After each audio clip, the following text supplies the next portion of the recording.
My name is Brian LaPayower, and this is LaPayower Report. On today's program, my featured guest is an award-winning mystery thrill writer, as well as a poet, essayist, and even a teacher. And his name is George R. Hopkins. George, welcome to the program. Thank you, Brian. Thank you. Okay, we have, just to make viewers aware, George physically found me on LinkedIn. Yes. Which is unusual. Normally people find me on Facebook, but you found me on LinkedIn. Yeah. And yes, I have a LinkedIn account, and so does George. So anybody can connect with me on LinkedIn. Anyway, going forward, George, we will profile you based on your website, george-hopkins.com. You are a former U.S. Marines Corps Sergeant. You served on active duty during the Cuban Missile Crisis. You also were the chairperson of the English department at Susan Wagner High School out here in Staten Island. And you were designated as and of course the school, Susan Wagner High School, was designated as the National School of Excellence. If I'm correct, that was 1989. That's right. That's right. Yes. You're very good. Yes. And you also taught out St. John's University, Middlesex College, Columbia Teachers College, and also in Puerto Rico. Where in Puerto Rico? In Bayamon. I was an exchange teacher from New York. I went down to I was living in San Juan, but I was teaching Upper Wando Bufes, which was a combination of high school and intermediate school. You had to speak both bilingual people. No, at that time, it was immersion. We had to try to immerse the students in the language, so I didn't take advantage of it that way. We did start a yearbook, and we had an English-Spanish newspaper, and I did some taping down for them. It was fun. And also you were named twice Teacher of the Year by the New York Association of Teachers, and for your work in coordinating a senior citizens poetry contest. What year was the contest? When I was at Susan Wagner, I was the New York High School Festival Poetry, and I coordinated that for a little while. And then I retired, and I went to work at CAST, the Community Agency for Senior Citizens. Okay. And one day I got a call from a woman, Erin DeBello, who was the president of the National League of American Penwomen. Okay. And she said, you know, we were wondering, we didn't have any winners. You always, could we have an award in your name? And I said, no, because I'm not dead yet. Okay. But I said, what? I'm working with seniors now, so maybe we could have a poetry festival for seniors. Okay. CAST went along with it. We're now in our 14th year, actually going into the 15th year. Wow. It's really good. Okay. And it's all free. Seniors over the age of 65 can submit poems, and we put them in a booklet. We give it to them, and we've been very nice. We've been very lucky. Joseph Scalio has let us use the Bermuda Inn for a festival, and we have this really nice time. I've been there. It's a nice place. It is a nice place, yeah. Yes. And also you were honored by New York One, which is part of Tom Water Cable, as the New Yorker of the Week, and you also led writing workshops for poets and writers, the Noble Maritime Museum, and the Community Agency for Senior Citizens. Obviously, that stands for CAST. Yes, right. And also you won awards for poetry, writing, community service, and television production. Out here in Staten Island? Right here. In Staten Island Community Television. Yeah. Did you win any? Did you win? Yeah, I won 2 awards. Nova Awards, they call them that. You're kidding me. We have an award-winning producer, everybody. All right.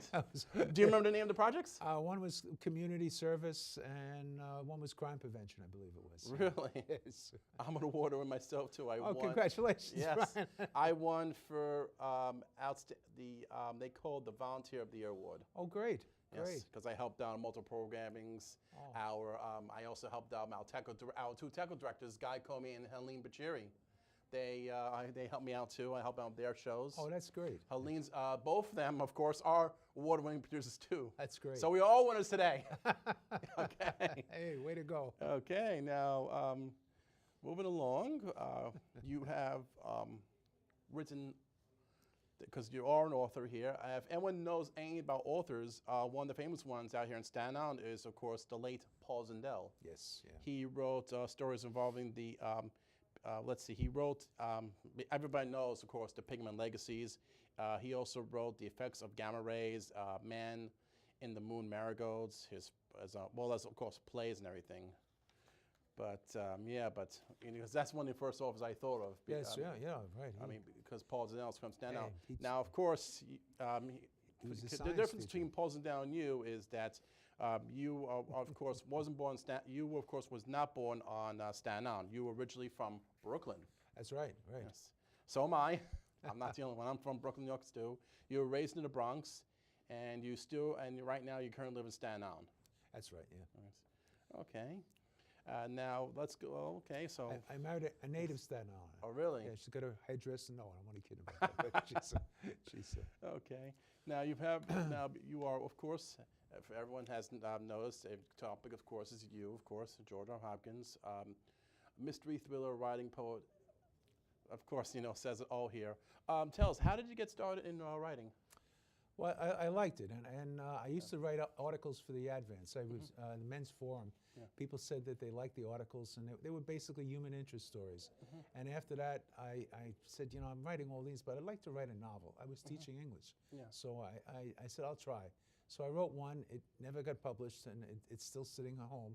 And I realized it will never get published because of the topic that it was. It was about bombings in a high school. Oh, boy. And so that's not going to go, so I put it away. It's funny you mention that. Not a bombing, but I remember back in 1990, I think it was 3, there was involving in a shooting and outside the high school. I mean, a person, just because, there was. I mean, the high schools back then really didn't have no metal detectors at all. That's right. And fortunately, somebody snuck in a gun, which coincidentally was loaded. Wow. Student, of course, got shot in the foot. Ooh. And but like I said, I mean, it was like unusual that I think I even didn't know the person at the time, but nobody had no idea that the possession of the gun. Sure. But still, I mean, and in the belated story with guns and metal detectors here, if you remember, a few years later, 1995, somebody snuck in a gun to the Empire State Building. Yes. Yeah. And again, no metal detectors, and after that point, metal detectors were installed. And they've been doing it at least since then. I remember I went to Empire State Building myself. This is 2 years after I graduated. I graduated in Susan Wagner High School in 1996. So, no, excuse me, 97, the year after, I went to the Empire State Building. And I remember the metal detectors was there. They were, yeah. They were installed, but the metal detectors, when you get through them to the Empire State Building, it's on the 2nd floor. You get detected you don't get detected on the 1st floor, which it should be there, but you get detected on the 2nd floor. Yeah. They probably have them on the 1st one now, ever since September 11th. Yeah. Well, I'll tell you, they should have them, I think, outside on the airports, not inside. True. Outside. Very true here. Okay. We had a student at Susan Wagner once, an ESL, English as a Second Language student. Yeah. And the way things have changed, he brought a water pistol into school. Right. And he was suspended, and they lost him. He was someplace and nobody, fortunately the ESL teacher finally asked and they found him, but he couldn't speak English. He was, it was a shame. Okay. Well, let's get on. You have written 3 books. One, of course, is the award-winning book here. The first book we're going to talk about is the Blood Brothers. Can we get the first image on screen? There it is, Blood Brothers. That's the first book. Thank you. Now, we have a passage here from the what is written on the website. The 2 central characters seek to solve a crime in their own different and sometimes unique ways. One detective and the other a Jesuit priest, brothers separated by their lives but bound by blood. Okay. Yeah, it's an interesting. The backdrop of the story is someone wants to kill Fidel Castro. Yeah. And I remember watching TV and I saw Castro fall, and I said, "There goes my story." But fortunately, he didn't. Well, he's still alive, isn't he? Yes, he's still alive. Yes. So. And he's been replaced by his brother Raul Castro. But I found so many different things that our own CIA tried to do to kill him, which was embarrassing when you think about it. From exploding turtles to they gave him a wetsuit which had a wetsuit which had poison inside of it. It was kind of strange what they did. Exploding cigars. It was yes. But so I found that throughout all these 3 books, what I did was I found a lot. Research really means a lot, and I learned a lot in writing them. So it was interesting. Now, one of the main characters in the book, in your 3 books, which is actually coincidentally a trilogy. Yes, I guess it is. Yes. Right. The main character, of course, is Thomas Cavanaugh, who is a New York City Police Department detective. Yes, yeah. Just curiosity, Tom Cavanaugh. You know there was the actor Tom Cavanaugh. No. That actually was named after my great-grandfather, Really? who was in the Civil War. Oh, wow. And he fought with the Anderson Zouaves. And so I have his discharge at home. I had his pistol at home. So I named it after him. But apparently there are a lot of Cavanaughs. In fact, the Letters from the Dead was a finalist in this international contest for mystery and thrillers. And the winner won. His detective's name was Kavanaugh. Oh, really? So and his was involving priests too. It's interesting. And his partner is, of course, at the time was Morton Goldberg. Yes. He's a pretty orthodox Jewish fellow who and they bump heads left and right, but it's interesting. And then as the story goes on, he gets to meet his half brother. So now this whole thing takes place between two places in New York City, Brooklyn, New York, and of course in Cuba. Yeah, it ends up in Cuba. Yes, it does. Yeah, it does. There was. We move around a lot. A lot of it is in Brooklyn. There's one scene where they go up to the Bronx looking for somebody, but there's a big chase scene in Brooklyn involving Greenwood Cemetery. Yes, which we have right here. Yeah. But ultimately, the brother faces brother, killer faces killer, and friend faces friend, and each of the characters must choose between duty and loyalty. Yes. So it's basically a karma situation. Basically, a karma situation. Yes. Yeah. There's a lot of people in there who are related in different ways, whether through blood or through associations or friendship, and I think it's interesting. Okay. And the next storyline in the book, if we get the next book, is Collateral Consequences. If we get here it is, Collateral Consequences.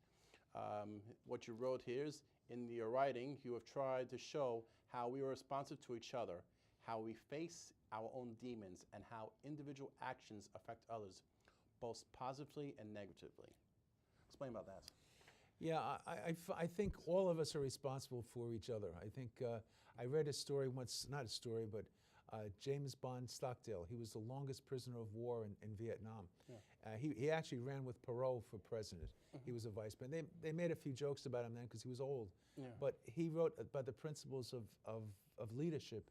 And this first principle, well, two of them. One was life is not fair, and the other one is I am my brother's keeper. Yeah. And I really think we are responsible for each other. And what I try to show in all of the books is that a relationship between people, that even though they're mystery stories and they're thrillers, people are responsible for one another, and eventually they sort of come together to see that. Okay. And also in the, what you call, from what I read, based on the passage here, your first novel, Blood Brothers, of course, received very favorable by its readers, and many asked you to write a sequel, which of course is Collateral Consequences. Yes. Yeah. Now, the Blood Brothers book ended with the possibility to a sequel, which of course it did, but it also built on your experience with the book, Blood Brothers, debated on the characters more fully, and you wrote about Collateral Consequences. Yes, yeah. Yeah, and Collateral Consequences, it's the consequences. What happens in Blood Brothers, whatever action we do, there's a consequence. Yeah. And so what happened there, the one brother who's a priest, a Jesuit priest, he leaves and goes to Cuba. Yeah. But his past follows him, and people come after him to kill him because of what happened in the first book. Yes. Each of the books is separate. You don't have to read the other one to get it. I've tried to put them all together so you see what they're about. Yes. But the point here is that there are collateral consequences there. Things happen. Now, keep in mind, for anyone who has read the book here, not to give any spoilers away here, the storyline that you said on both Blood Brothers and the Collateral Consequences was between the 1970s and 1980s. Am I correct? Yes. Yeah. Maybe early 90s. Early 90s, yeah. Yeah, and this one started with someone getting a lot of money to basically go after Fidel Castro, a secret mission. Right. And he's been trying for a number of years to do it, and he's been unsuccessful. Right. And so now we come up to modern times, sort of, and he's decided to try to do that, but someone seems to beat him to the punch every time. Because right here back in the Blood Brothers book, one of the characters, Howard Stevens, found out the code because he has we have a story found out on the days of Diamonds of the date April 6th, 1976. Yeah. So that'll be basically that's the starting point of the story. Yeah. Yeah. But now, okay. And now let's go. Now the last book, which is the award-winning book, Letters from the Dead. Right here. Yep. Now this obviously is the final book of the trilogy, or so to say. There could be, of course, more books down the corner. There's another one coming up. Yeah, there is another one coming up. Yeah, so I'm about 3/4 of the way finished with it. Really? But yeah, actually, this one won a Premier Award. This one for thriller, and this one won a second place award in a Draco a local Staten Island contest. Oh, really? And but this one has won a couple of awards yet, and it's and people like it, which I'm glad too. You know, it's. I know it's different in the size of the book because the Letters of the Dead doesn't appear to have much writing than the Collateral Consequences than the Blood Brothers. I know it's like thickness is right. Yeah. Yeah. But as I said, the print is a little smaller, which is unfortunate. But. Okay. Now, which was written now about Letters from the Dead. You wrote Letters from the Dead as a true mystery puzzle to solve while navigating subplots and twists to entertain, surprise, and enlighten the readers along the way. It's also set against the background of the hunt for a serial killer named Lex Talionis. Is that right? Talionis, yes. Talionis. Letters from the Dead sports the cast of larger-than-life characters, hard-nosed, hot-headed New York detective Tom Cavanagh, his half-brother Jack Bennis, a priest with a checkered past, and this storyline involves a 90-year-old woman in a nursing home, with secrets. Right. Yes. What she has secrets from her dead sister. Her sister used to write to her, and the letters that she has written tell things that the brothers don't know about. And when they do find out about it, it's going to change their lives. So, but it also puts her life in danger because there's someone in the nursing home who is implicated in a number of crimes through these letters. Yes. One thing notable in the book has written here between the characters here. There's also involvement of a a mobster who, of course, also living in a nursing home named Vito Muscatelli. Yes. Yes. Because that's what's another thing that's based in the book itself too. Here, that's what someone have know. But also another thing is called the maple syrup murderers. Yeah, the maple syrup murderers. There was someone in this book who used to kill people, and he would pour maple syrup over their bodies at the end. It's kind of gruesome. I don't know where I get these ideas, but I do. And that was it. Where's he from? Originally from Vermont? Yeah, New Hampshire? But he was, yeah. So that was it. And each one, this Collateral Consequences has a paid assassin, an international assassin, and in this one we have a murderer, and I think this one, Letters from the Dead, is interesting because the killer here is a serial killer who's out to punish the people he thinks are responsible for his daughter's suicide. She was cyberbullied in school, and so he goes after the people who are involved with this. And just so happens that Kavanaugh came to the defense of the boy who was accused, and so he's on the list also. So everything sort of goes around, and I try to throw a little bit of humor in there from time to time. Yeah. And people seem to like it. Okay, yeah. Before we started the show, I did get a little chance to read a little bit from the Letters of the Dead, and I did notice one thing that you have used in the book, and one of the words was, of course, Facebook. Yes. So there had been a jump in the timeline between the Blood Brothers Consequences and Left of the Dead here. Yeah, we're moving up in time. We're moving along. And in this particular one, Kavanaugh he's getting ready to retire. He's had it with the police force and everything else. And his brother is older. His brother's older than he is. Yes. So, but he's still in pretty good shape. Yeah. But so it's in fact in this book, in Letters from the Dead, the brother is really thinking, did he make the right decision in becoming a priest? And he's weighing back and forth. So he takes a leave of absence, and he goes to teach in a school on Staten Island, a private school, which is called Garfield High School. That's no such thing, but I made it up. There we go. It sort of works out. And one of the things, I come along when I'm writing and I get to a certain point, and I say, what if? and then that's when everything starts to go. And I write them one chapter at a time. So as I think I told you before, Tom Clancy once said that if you write one page a night, at the end of a year, you'll have 365 pages, which is a full book. So I try to do that. I try to do it when everybody's in bed and I don't bother anybody. And but then what happens, the other side is I do it at night. So what happens is I end up 2, 3 o'clock in the morning and I write more than one page. So yeah. So today I wrote two chapters in the new book. And one of them I like a lot. It's it leaves you hanging. That's one of the things I do too. The chapters are small, so you could read one and then fall asleep if you wish. Yes. But they do go from character to character. You know, they may be 1 or 2 pages. But they do leave you hanging, ready to go for the next one.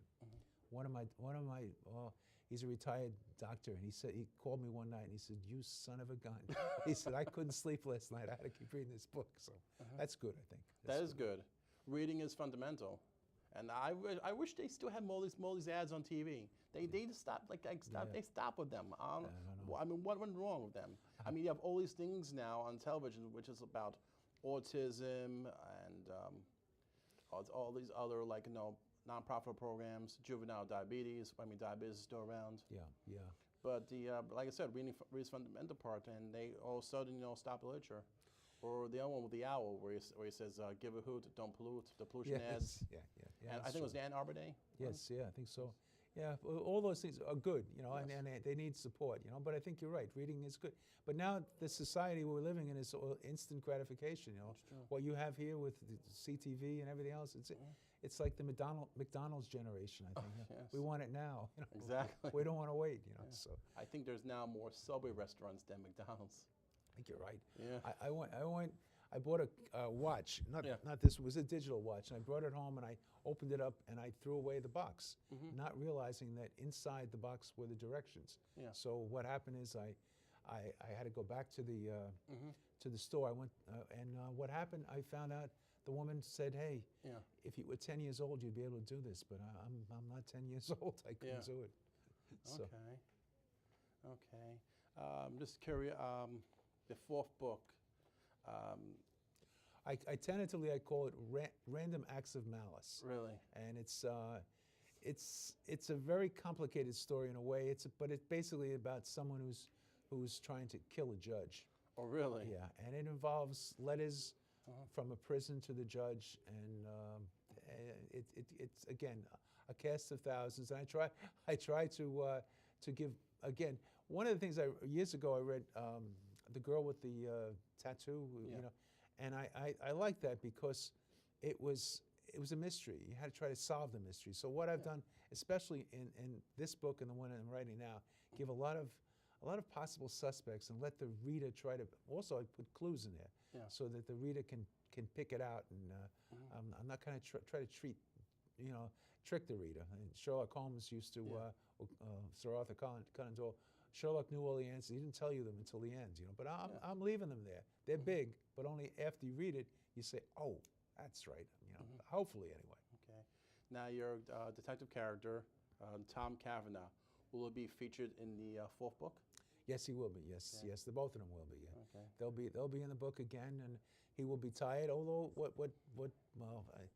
this particular time, his spot in life has changed, and he's now married. Oh, wow. Okay, so I won't give anything else, but he has the complications that marriage bring with it. Which what can I tell you? Okay. Sorba the Greek used to say, I'm married, I'm a man, the full catastrophe. So anyway, that's part of what his situation is. Okay. And once again, he and his brother, as brothers tend to do, they butt heads. And the policeman, the detective, says to his brother, the priest, "Please stay out of this. This is not your business."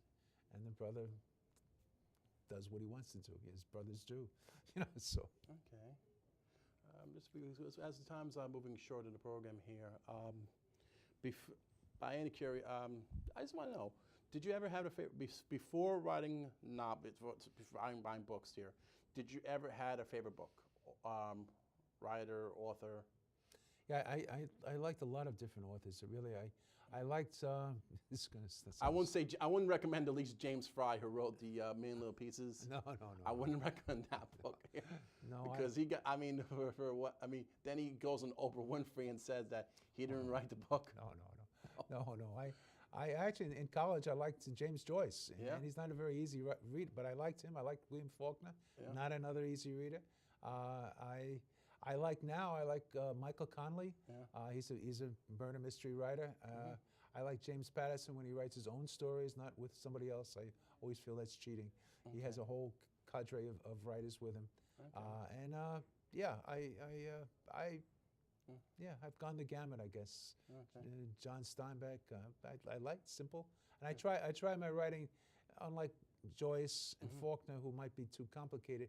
I try to keep it simple. I remember teaching class. I always thought one of the hardest things that students had to do was to read that teacher would say, write a composition, and they're looking at a blank sheet of paper. That's hard. So I always would try to write with them.